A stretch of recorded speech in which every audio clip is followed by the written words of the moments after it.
Inside the Birds is back. What's going on, everybody? Geoff Mosher and Adam Caplan here. And what else is back is a film review that we haven't done in a long time because the Eagles last played Thursday night, and here it is already Wednesday morning. But we gave a lot of time for sources to go watch the tape. We had a lot of great stuff in between. Want to thank everybody for the feedback that we had on our last podcast, which was the examination of all the contracts, the guys on 1-year deals, and then some who are eligible for a contract for the first time, like Jalen Hurts.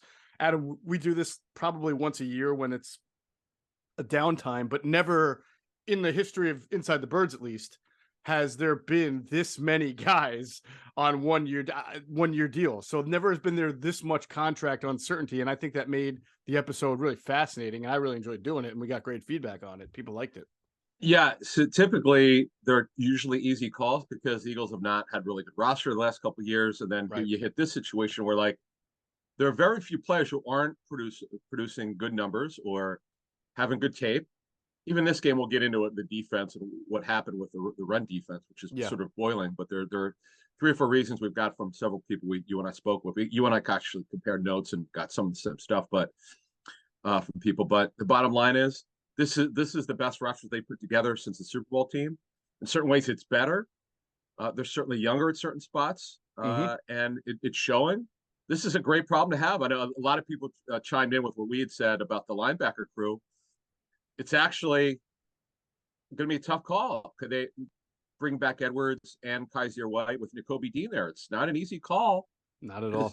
Dean in the second year, you would think he'll play more, but will he be a starter? Not so fast. We'll have to see.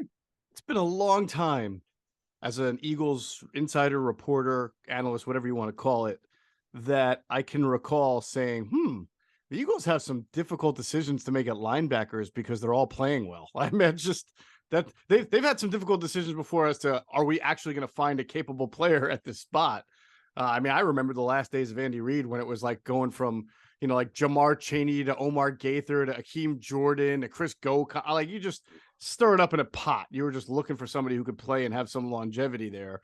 And now it's like a completely different equation. I just surprised how quickly they got there from when it was like Duke Riley, Nate Gary, and Alex Singleton. So that's a good thing. Good thing for the Eagles right there. The one guy, as you were going through those linebackers of 10 years ago or so, you made me think, was it Brian Roll? Was that the guy? Yeah, Brian Roll, and I can't forget the great Moise Foku as well. Moses Foku, yeah. Foku, yes. Who was a 7th rounder maybe in 2009. And and Casey Brian Matthews. Roll. Can't forget Casey Matthews.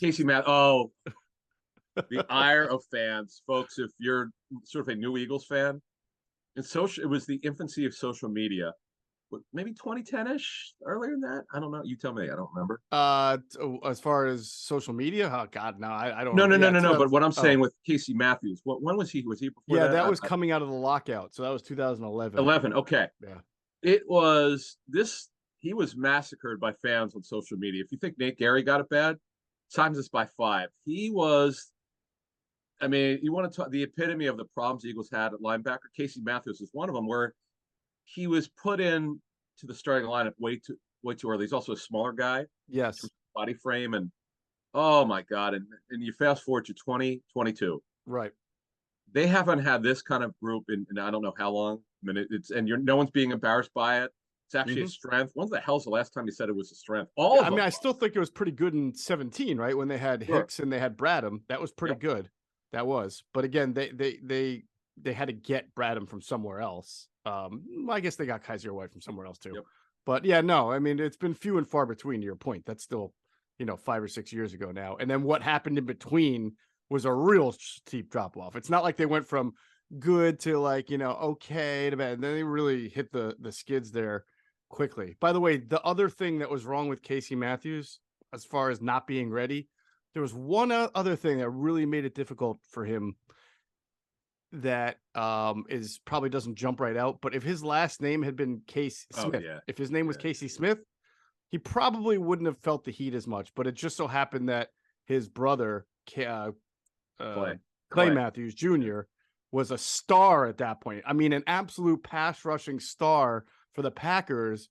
And everybody thought he should be like Clay, even though they played different positions. You know, one's a middle stack linebacker, the other was a pass rusher on the outside, more like a defensive end, but it didn't matter. You saw the Matthews out there, you knew about the family, the lineage, and you just expected that Casey was going to be good because his last name was Matthews. That hurt him. Exactly. Yeah, that's you throw that on top of there. Yep. Because look, if you draft a former player's son, you're oh yeah, this is gonna be great. Yeah. And when they don't turn out to be, a great Matthews player, whether it's Clay Sr. or Bruce, who's the Hall of Fame lineman, yeah, right. People are so depressed. But no, moving this forward here, it was a fun show. It was one of our longer ones, like an hour and 20 minutes. But you're all going through what we were going through because I saw, we saw there were a ton of comments. This is a good problem to have, and I remember talking to the Seahawks about this for several years because they would draft well. Mm-hmm. They would always worry about cutting or not bring back some of the top players, particularly at the roster deadline to set the initial 53 in early September. Right. It would always bother them, like, man, we don't want to sneak this guy through waivers. What could happen?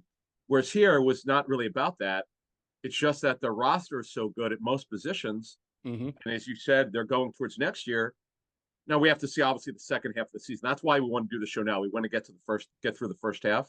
Yes. Let's see how these guys, we caution you on that show we dropped on Monday morning. Let's get through the second half of the season. Like, okay, so people bring up Marcus Epps versus Gardner Johnson. Epps has been a great story of development. Yep. But he's not the flashy player that Gardner Johnson's been. He's not getting the turnovers. Right. I don't know. I said on that show, I don't see both coming back. Now, obviously, if the player's agent is willing to take a really discounted deal, that's a different story. Mm-hmm. Because Epps, guy was claimed off waivers, has been a really remarkable story of development. Right. No, it's going to be like I said, it's going to be a jigsaw puzzle there, and Howie's got a lot to figure out.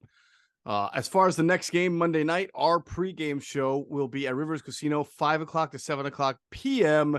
Myself, Adam, Jason Avant, and special guest Trey Thomas, who will be filling in for Greg Cosell. So we look forward to it. Always like having Trey and Jay there because they see the game differently, one being a wide receiver, the other being an offensive lineman, obviously. And we'll get great insight from them. And of course, it'll be myself, Adam, and Trey right after the game, right? Probably, hopefully around 11:30ish for the Inside the Birds post-game show that'll appear on our YouTube channel and other socials. We've been telling you about our Patreon channel. If you want to join the Inside the Birds Patreon community, go to patreon.com/Inside the Birds. We are going to have a former NFL head coach on within the next few weeks as we continue our Chalk Talk series. We've had an NFL offensive coordinator. We've had an NFL quarterbacks coach. So now we're going to have an offensive coordinator. I'm sorry. We've had an NFL defensive coordinator and a former NFL offensive coordinator. And now we're going to have a former NFL head coach, kind of round out that trifecta there. So I'm going to give the first hint on that coach. He was the head coach in the NFL in the last 15 years, and he comes from the offensive side of the football. Yep. He had worked in the league a long time, and he has an incredible career. Got to know the guy over the last year, just running into him in several places. And we've had some great talks. I've learned a lot about offense and how he sees it. And that's the hint you'll get. And I don't want to give it away because no one got Gunther though. We dropped a couple hints, but no one got Gunther. That was great. Right. This one will be tough because we're not. I mean, I could limit it. Maybe I'll give you one more hint. Maybe right before we. People love guessing it though. I saw it on Twitter and on our Patreon channel. That's right. Tonight I've got my chat. No more Phillies to deal with, so they're going to be at 8 o'clock every Wednesday night, 8 Eastern. There you go. And now with the Phillies out of it, more attention's going to be paid to the team in green. That is right. All right. Q&A is up on the podcast platform. And speaking of more attention, they talked about the idea of going undefeated and whether or not the franchise should sort of embrace it as the wins start to pile up. Because there'll be a sort of a discussion as you get if the Eagles continue to win here.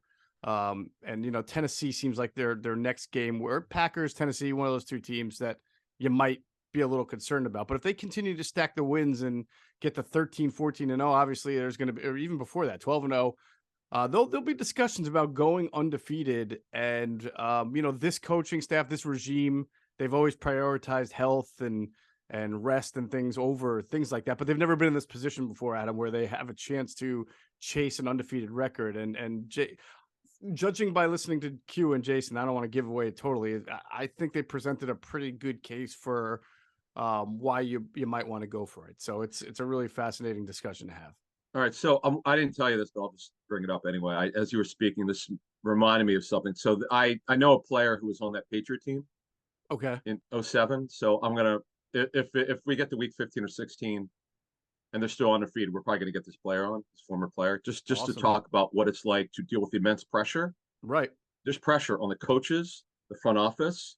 I know they're not playing the coaches in the front office, but everyone's asking about it. And if you're a coach, you want to have this record. And obviously any player, oh my gosh, the pressure that you have. Mm-hmm. So we'll see what happens. But yeah, the Titan one, boy, their defense, folks. If you didn't catch that game Sunday night, their defense is phenomenal. The front, Jeffrey Simmons is probably one of the top 5 to 7 defensive players in the NFL. He's unbelievable. Right. And the problem with them is it wasn't so bad in this game. They did a decent job. Mahomes put it up 68 times, but their corner group has not been great.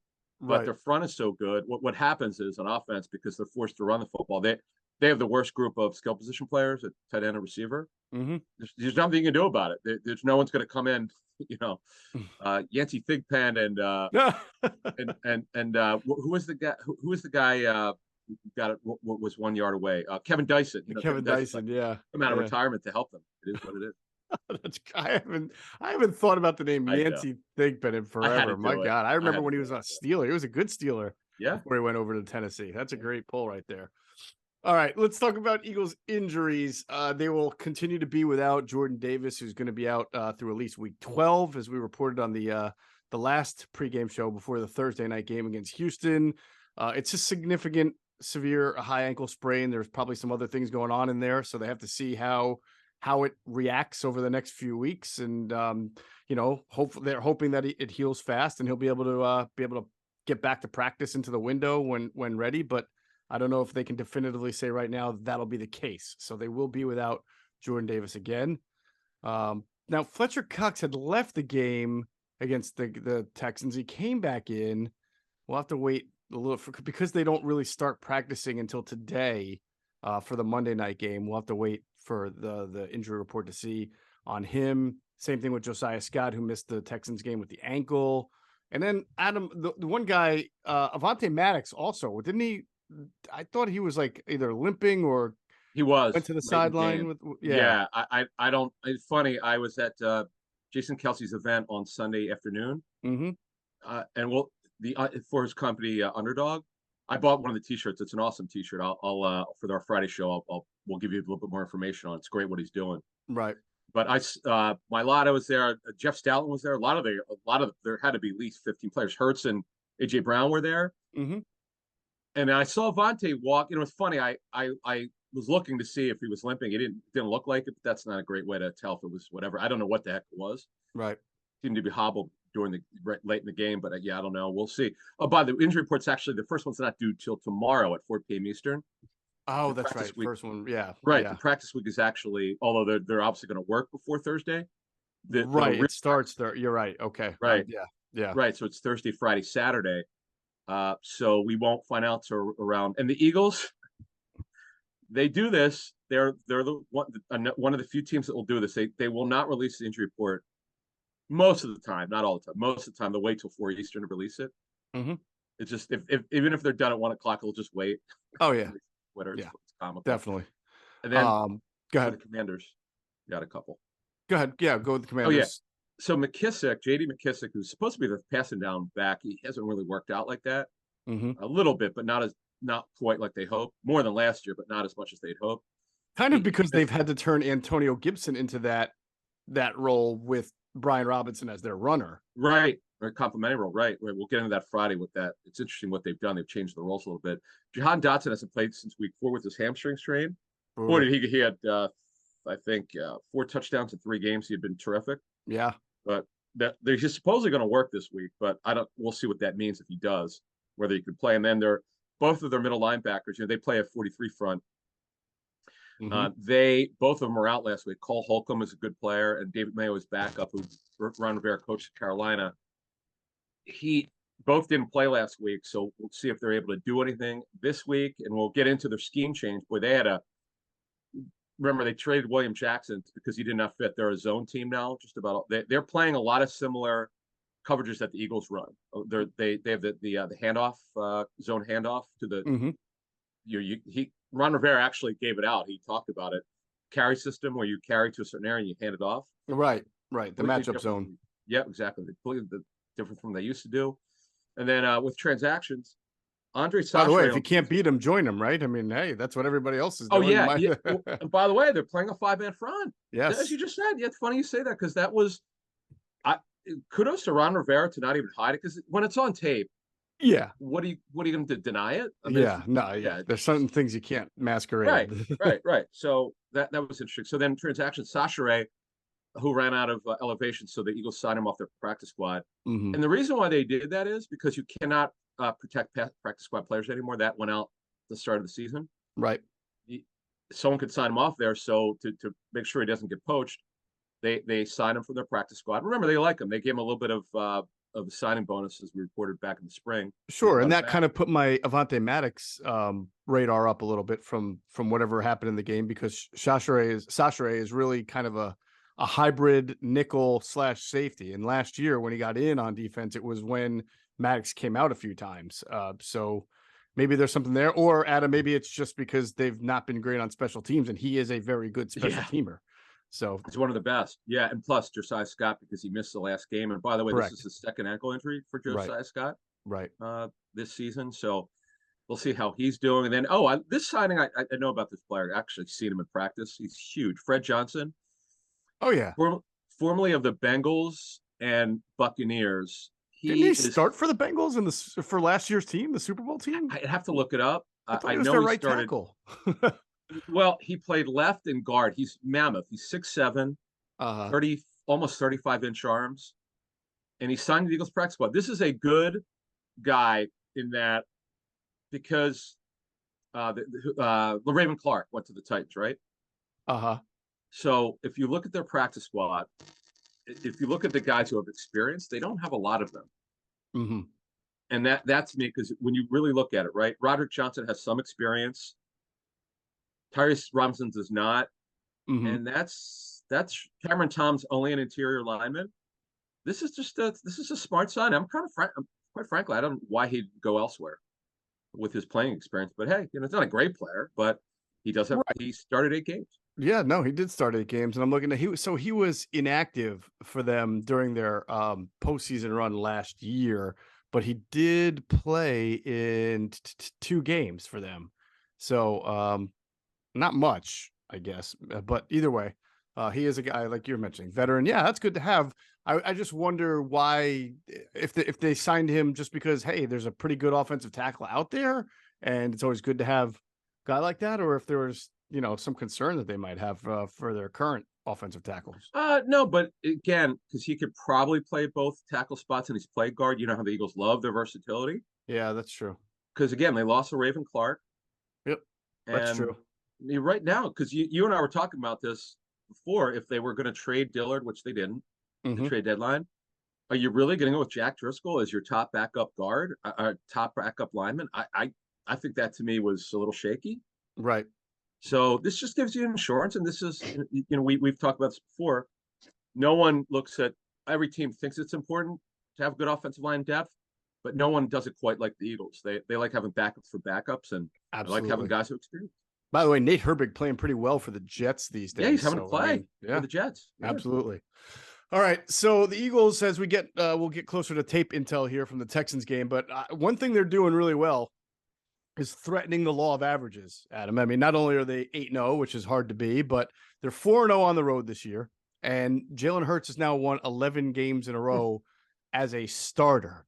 So I always like to say, when you start to throw up that many, your streak gets that long, you start to get closer and closer to your inevitable first loss, first road loss, first bad game. But this team just keeps chugging along, and they're playing a Washington team on Monday night that's frankly not very good. The only team in the division that's under 500, although they just fell under 500. Nonetheless, it's a division game, so it'll be, to me, in my mind, it should be pretty competitive. And Man, it's just amazing to think about how well the Eagles are, even from a statistical standpoint, to be 4-0 on the road with this coaching staff. And, Jalen Hurts winning 11 straight games. That's amazing as a starter. That's unbelievable. He is playing, we'll get to, as you said, we'll get to the offense in a second, but it's another game. In fact, he didn't have to throw it that much because in the second half, it was interesting because once they got that lead, they took the air out of the football, which you should do anyway. That's the way you do it. And also, this staff was actually 10-3 on the road since they took over last year. That's incredible. It is. It is unbelievable. And they had a losing record at home last year. Now they're at 4-0 at home, 4-0 on the road. So things are going well. They're handling the injury situation, pretty well. And this past game was fascinating because I think you and I agree. I don't think I was, not that I get nervous, but just evaluating this particular team. I never really felt that they were going to lose that game when it was tied 14-14. I just thought that they were a little flat. Yeah, I agree with you. Totally agree with you on that. Yeah, they turned it on the second half and they rolled. In fact, they almost covered the spread. Had Jake Elliott hit that 51-yarder, they would have covered it. Yeah. 14 or 13.5. Amazing. All right, who's also doing well? Our friends who have been jumping into the mojo craze, Adam. They are getting in to the sports stock market, and they're listening to us, and they're listening to Q&A, and they're taking our advice because we know what we're talking about, and they're building their portfolio of players, NFL players that they've invested in. As we keep saying, you turn your sports knowledge into real money because you know sports. Do you know Fortune 500 companies? Because I don't, so I don't invest in them on the stock market, but I invest in NFL players and quarterbacks, running backs, wide receivers, tight ends. You can get shares in them that entitle you to a guaranteed payout based on career-ending stats, and then the share prices will rise and fall. That's how the stock market works, based on career-long projections, and you can build this huge portfolio. You can buy and sell on your own terms every play, every game, every season. It's pretty simple. Over 300 skill position players in the NFL. Everyone's got a share price. So you can go out and pick and choose who you want to invest in, who you want to buy, who you want to sell. You always hear me say this. I like to get the guy who's low, and you buy low and then sell high. So there's a lot of opportunities. We'll get you a few Eagles right now based on what happened in their game against Houston. But you should know that Mojo is available in New Jersey on iOS, and just by downloading the app, you get a chance to win $10,000 in free shares of player stock. Just click the link in the description box of this podcast or YouTube video, and you'll get a chance to win $10,000 in free shares of player stock. You got to be 21 and physically located in New Jersey to trade on Mojo. If you have a gambling problem, help's available at 1-800-GAMBLER. All right, Adam, I'm telling you right now, you tell me. I'm all in on this. I know that this is not a buy low and then wait. I'm just buying him, even though it's buying high. Jalen Hurts. All right. Buy Jalen Hurts because the schedule is still really favorable for the Eagles. I still think there's going to be games where he's going to get you 300. They're throwing. We've talked about they come out throwing in every game, even against a cover 2 team, mostly cover 2 team in Houston. They came out throwing. The guy was 21-27. Now he only had 2 touchdowns. Which was sort of standard for him at this point. So his price only went up 0.31%. But there's going to be some games coming up here. Washington, and the Colts are a mess, where I think he's going to put up huge numbers. I am buying right now on Jalen Hurts and just watching the stock continue to soar. All right. Could I give a couple non-Eagles only because I gave a couple out and people thanked me on the comments page on YouTube? Yes, you can. All right, get on these guys early. Cade Otton, who scored last week for the Buccaneers. Cade Otton of the tight end of the Buccaneers. Okay. Right, because Cameron Brate's been hurt. He's had a concussion, and then he also has a neck injury. Otton reminds me of a little bit more athletic Dalton Schultz. A few weeks ago, I had a touchdown call back because he pushed off. Okay. He's going to play a lot. They're looking for tight end help in the middle of the field. They really missed that, and he gives them some help. And right now, Rashad White, he's not doing a whole lot, but they had a time share with Leonard Fournette last week. And they've been planning on doing this, as I understand it, getting White more involved. And I'm telling you, this guy's explosive for a guy who's got really good size. He's got talent. For them to get anything offensively, they've got to get the run game going. Get in early with these 2 guys, and I think you will feel good about it. Love it. Here's another one. If you had gotten in, if you just kind of have the foresight to know that things are going to get better for young players, right? If you had gotten in last week on Justin Fields, his stock went up 6.01% after he passed for 3 touchdowns and then ran for 178 yards in a touchdown. I mean, that is a But even though the team lost, and that's the best part about it, doesn't matter what the team did, right? His share price went up 6.01%. That is a guy that even still right now, as they're figuring out how to use him the right way in their offense, has limitless potential. So I would still get in on him even after that big week. He was so dynamic. He to put it kindly, if you had watched him the first 4 games, you would have liked, this guy might be the worst quarterback in football. He was terrible. Right. But this is why these guys have to continue to play and get, it's a new system. It's his 3rd system in 3 years. So he's got to learn it, and he's getting more comfortable. They're not giving him high volume passes. They kind of understand what they're dealing with. Right. But he's so dynamic with his legs, and then he's got an enormous arm. I mean, he's got a big time NFL arm. I really liked him coming out of college, and I felt bad for him when he got drafted by the Bears. but you know what? He's got Mooney, who I love, Darnell Mooney. Cole Kmet, I think. Yeah, he had 2 touchdowns last week. So they added Claypool.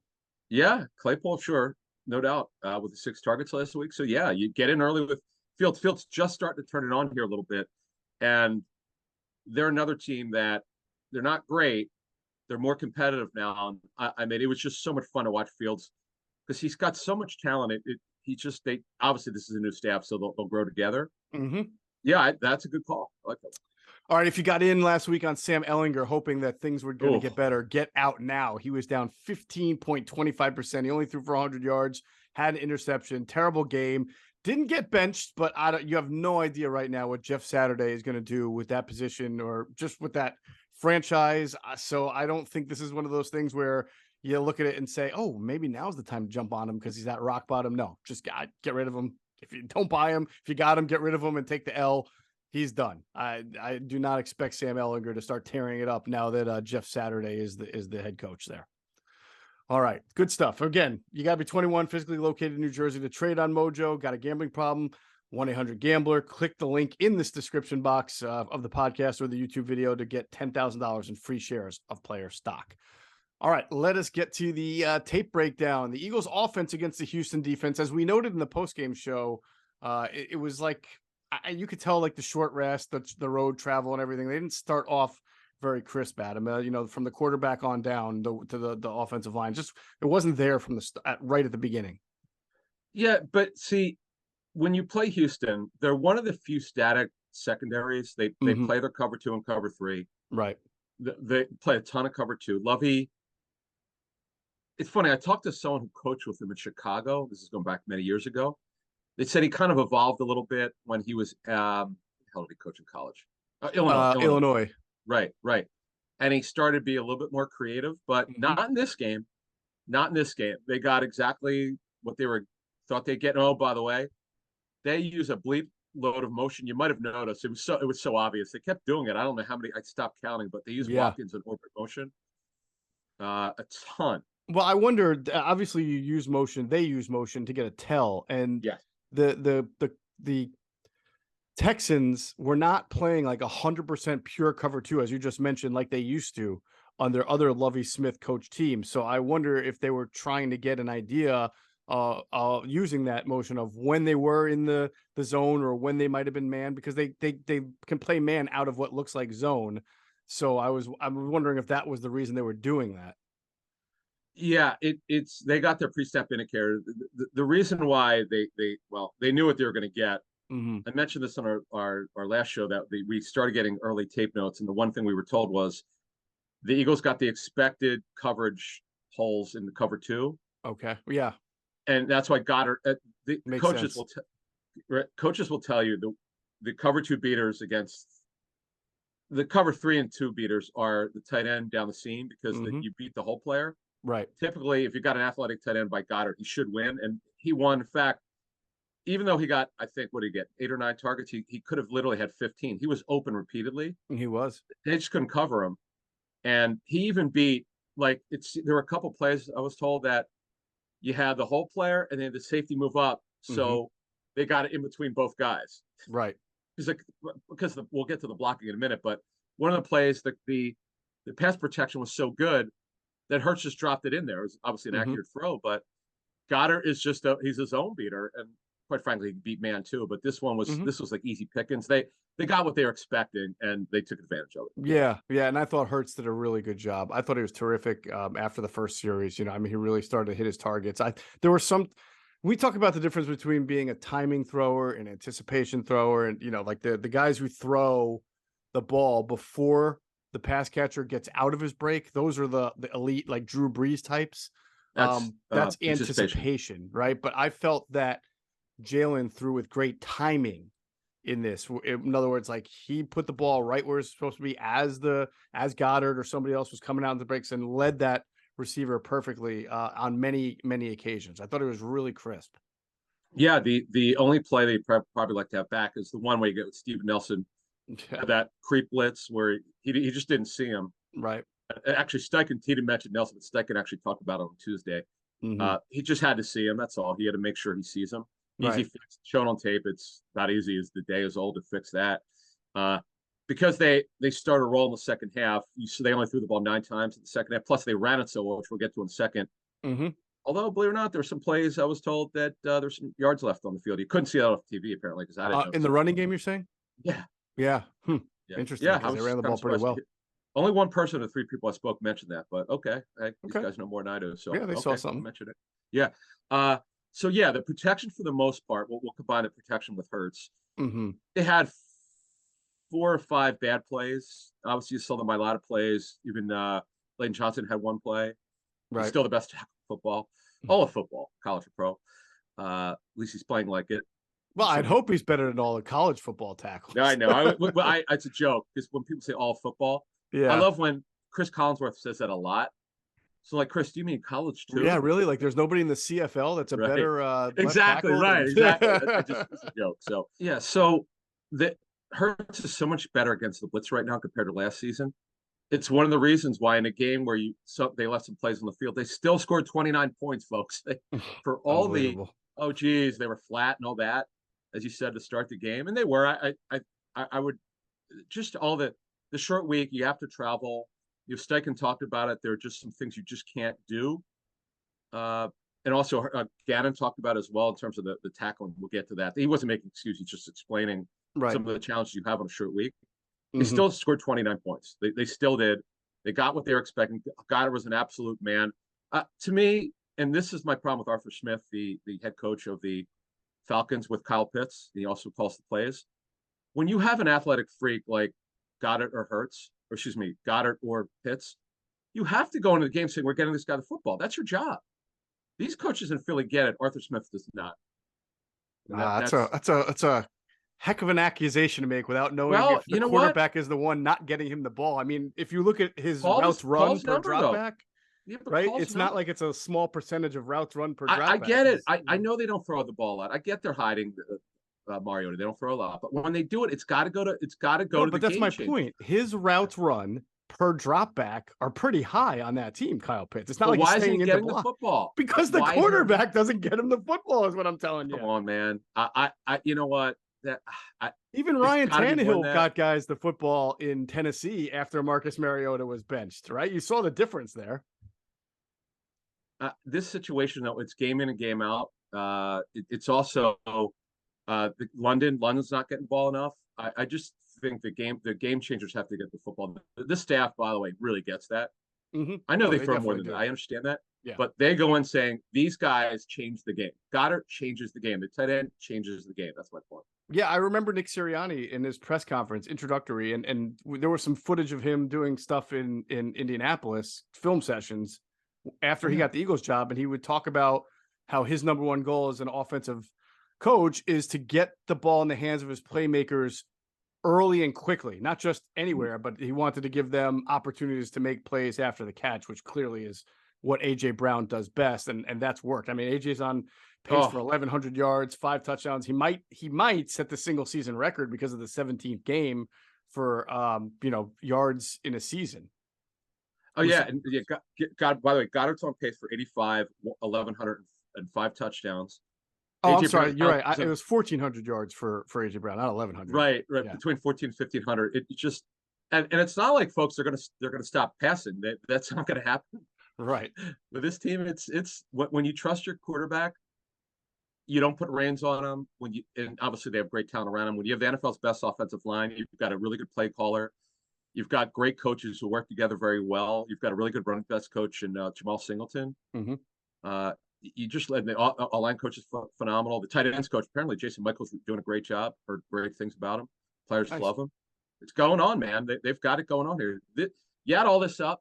This is why they're 8-0. It's all working together.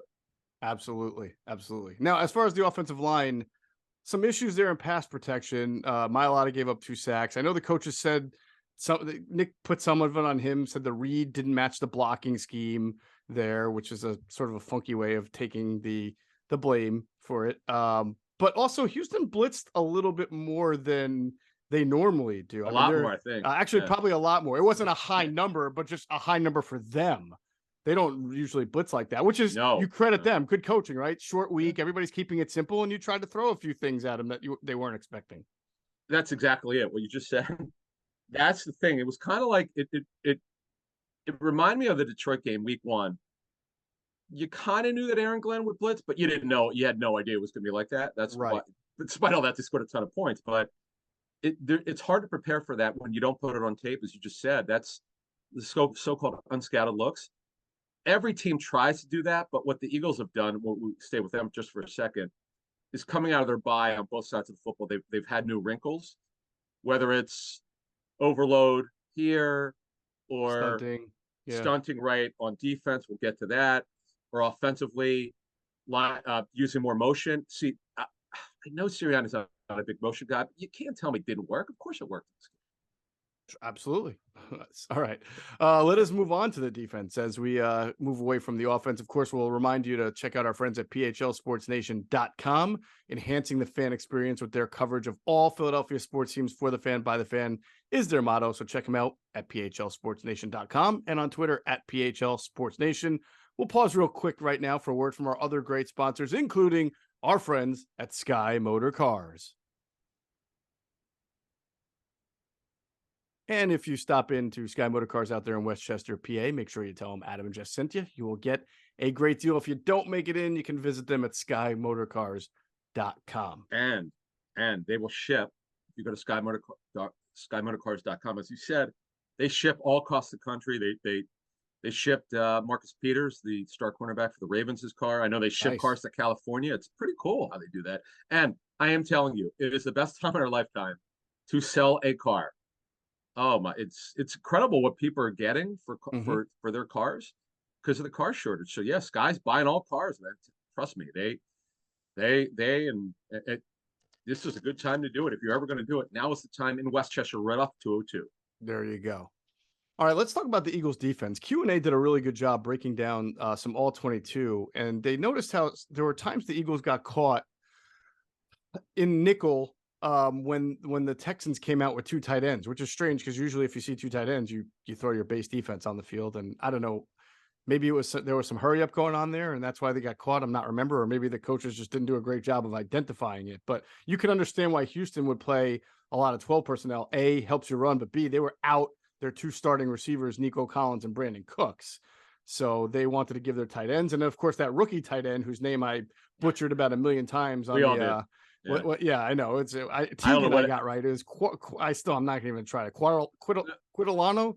Here's the funny thing. You heard Cosell said he called him Quentin Tarantino. Yeah, Quentin Tarantino. That's pretty good.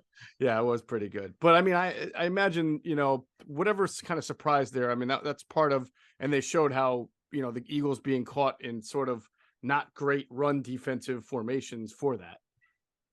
Yeah. See, the thing that I didn't understand is like they knew they were going to play a ton of 12. Okay? Right. And they knew that OJ Howard would be on the field. Yep. With that kid. What was Tegan? Yeah, Tegan Q. Right? Tegan Q. Right. They knew that was going to happen, and also Brevin Jordan, who only had the 1 catch, but is pretty athletic. Mm-hmm. They knew they were going to be a heavy 12. So you have to make a decision how you're going to play your 51 front or 52 front, or will you play more 43? In fact, I know one person said to me, if this continues, he said Philly should play more 43 because their tape shows their issues every game. In fact, although their pass rush was good, this continues to be a problem during games, not all the time, but occasionally, where their defensive line does not clean off the linebackers. Because what happens is with this 5-1 front, you should be able to clean them up so that the linebackers get downhill and shut this thing down to 2 or 3 yard gain. Yes. There were too many 5 through 9 yard gains in this game. Like they would go maybe a good series and then a bad series against the run. Then there was a bad series late in the third quarter where Pierce had like 5, a 10, a 9. Like this. And the other thing is they got moved off the ball. That's what I was told by 2 people who said it looked a lot like the Detroit game. Yep. Guys, the linemen get moved. Yeah, and that we've seen that happen throughout the year. It's not just Detroit. There have been some other teams that, especially if they can get a double team. Now, when the Eagles play a 5-man front and the offensive line that they're facing is 5 offensive linemen, then the Eagles are saying you're not going to be able to double team us if you're running out of, say, 11 personnel too much. But when you add 2 tight ends and you make it a 7-on-5 situation, then you are able to execute more double teams, and Houston was able to do that. But from my vantage point, this is like one of the times where you look at a breakdown in run defense and you don't blame the linebackers. I think you hit it on the head with the sourcing, and same thing here with talking to people. It's either the part is either the defensive line getting pushed back and not occupying their gaps, and that happens when they're trying to get upfield too much sometimes and not playing the run. And then when that happens, when they get pushed back, it's really hard for the linebackers to get into the gaps because they literally have the linemen coming back into them. And so the running back gets into the second level because of that. And then where the real extra breakdowns happen is that the secondary did not, in my opinion, show a whole lot of want to, not just opinion. I mean, the tape showed it. There was not a whole lot of desire and want to make tackles there. I thought Marcus Epps usually has the want to. He didn't do a great job. And CJ Gardner-Johnson, I think you can sometimes question the want to with him. I mean, he kind of, as Jason Avant joked, he kind of pokes the chicken wing at you instead of giving you the full tag. He's out there with the elbow, just hoping to push you out of bounds. What is this? What is this, a thud drill? That's the thud drill where it does look like it. Remember in training camp, once mostly every NFL team went to no tackling in training camp. Or even if you did, it's like 2 or 3 minutes, but everything's what we call thud, where you use an elbow, a shoulder, a forearm, be physical, but you don't take the guy to the ground. And as you said that, I thought of the thud drill because I would laugh because, you wonder why tackling could be so bad in the NFL because they don't tackle in training camp for the most part. So, here's another thing that we got this week. See, you're seeing, we talked about this last year, and now things have changed so much because Gannon's running the full defense that he wants, but you've got the convergence of 2 issues on the defensive line. You've got the guys trying to get verticals you're talking about, which is get upfield. Right. Versus the reading, reacting, which is the true essence of the defensive lineman for the Fangio defense. And you're just guys who get upfield, leaving gaps. And remember now, one thing we should add, the safeties played, they're 2 deep safeties, so they're not there. They're late for the run game. So do you move the safeties up? Like what? And then the problem is if you do that, you give up the verticality in the pass game. So it's a tough call. I know it's ongoing. This is they've got a lot of talent here. Got to be more consistent against the run. They're really good against the pass. They had a couple. They had the Chris Moore play, and then they also had the where who's the kid the first rounder for the Colts who played the big play in this game? Philip Dorsett. Yeah, Philip Dorsett. That was a really nice catch. It was a great catch, and he got past Bradbury, but they don't. The secondary's played so well against the pass. You're not going to be perfect every game. I get those guys are backups, but one thing Dorsett can do is he can run. And you saw that. Yep. Now Hargrave, it wasn't just the 3 individual plays, which were sacks. He got other pressures. But the thing he's got to do, he's got to use his lower body against the run because he's got unbelievably strong legs for being a short, squatty guy. He can get upfield and he can muscle. He's got to do a better job with that. But the last 2 games he's been on fire. Again, sacks are individual plays. You got to grade all the other plays. Right. He had a ton of pressures. He's playing an exceptional level versus the pass. Marvin Wilson was sort of inconsistent, but when he played well in this game, he flashed. He's got a little bit more juice, I was told, in his legs than probably people thought. Yeah, I guess that didn't stand out to me, but I mean, okay, that on TV saw it. Well, no, see on TV, it looked like he was on the ground. He definitely was, but he had some plays where he flashed. And Tui Pelotu, that was a rough watch. Tui Pelotu, it was because he's the one guy that's supposed to, he's supposed to be better at the run. If he gives you pass rush, that's a bonus. and he did not hold up very well. So those guys, until Davis gets back, they're going to have to play. Cox has got to play better. I understand he tweaked his ankle or whatever the heck it was in the game, so I don't know, how healthy he was to finish the game. But this is Washington now. Washington, we'll talk more about Washington Friday morning, but Washington's they're awful running the football, but you don't want to make them better than they are, which is not very good. So I wouldn't worry about it, but got to be better. Without Jordan Davis, as they'll probably play Javon Hargrave over the nose or over the center a little bit more if they want to keep up that 5-man front. He did. If this is the case that they're still kind of battling between one gap and two gap, like the old way and the new way is now a year and a half old. So I feel like the coaching there, and in this case, it would be Tracy Rocker. He is the coach for the down linemen. He's got to get it into them. I mean, they have to, I know they're veterans and maybe, they feel like they're above coaching. I don't know. I'm not going to make any assumptions or anything like that, but it's a year and a half in. You got to know when you're two gapping and when you're one gapping, and the perils of trying to just go get the quarterback on the way to the run. That's not this defense anymore. That's a different Jim Schwartz style defense that was built that way. This team is built differently, and they need to be more disciplined. And obviously coaches are the ones who are responsible for that. Right, and that's the verticality of the Schwartz scheme, which is the running joke is you play the run on the way to the quarterback in the wide nine. Right. And this is what I was talking about a couple minutes ago. This is, you got the convergence of the two issues. You got the vertical stuff and you got the read and react stuff in the two gap. It's it's not going to lose them a game, but it could, because what will happen if you've a better, let's say you've got a team that can run it, pass it like the Eagles, or close to it, which is a better way to phrase it. No one's really does it like the Eagles do, but let's say they play a team that really could do both fairly well. They're going to start gashing him in the run, and they're going to hit him in the pass, because at some point you have to adjust to this, right? And they're going to get hit at some point. So they've been lucky. Schedule's done well. They have really good football players. They generally correct this stuff, but eventually someone's going to get them. I don't know when it's going to be. It won't be Tennessee in terms of pass game, and all they do is run it. Right. But a team like Dallas, second time around, or if you're playing the 49ers in the first round of the playoffs, I mean, that's the type of team that can do They can do both. Right. Although people make fun of Jimmy G, but you know what? The guy, all he does is win. Yes. So, no doubt about it. We're just letting you be aware of that. But overall, that's the D-line stuff. All right. I thought the coverage was pretty good. The linebackers, we just talked about them in the run. Sometimes they're a little late because of what was going on up front. And the coverage and the run defense was not good, but the coverage was good. What did they get? They had 2 more interceptions, didn't they? Or was it Bradbury and of course CJ Gardner-Johnson, his 5th in the last 4 games, a pick in 4 games in a row. And just to combine the linebackers and DBs, their coverage, the linebackers, I know they were a little bit late for some of the run, but and I get it that the Texans don't get a lot in their intermediate passing game with their tight ends yet, because they're just Brevin Jordan's not ready yet, but at some point he could be, but he's not ready now. But just overall this season, they cover so well, both White and Edwards, so that they're doing a good job. And then the DBs, there are a couple coverage mistakes, but overall, that because the pass rush really started getting to Davis Mills, he got stuck. His feet got stuck. Cosell talked about this. There's a point with Davis Mills when he struggles, he doesn't know what to do, and they get him. Yeah. And that's when he threw the pick. The Gardner-Johnson, what a pick that was! He literally took it off the turf.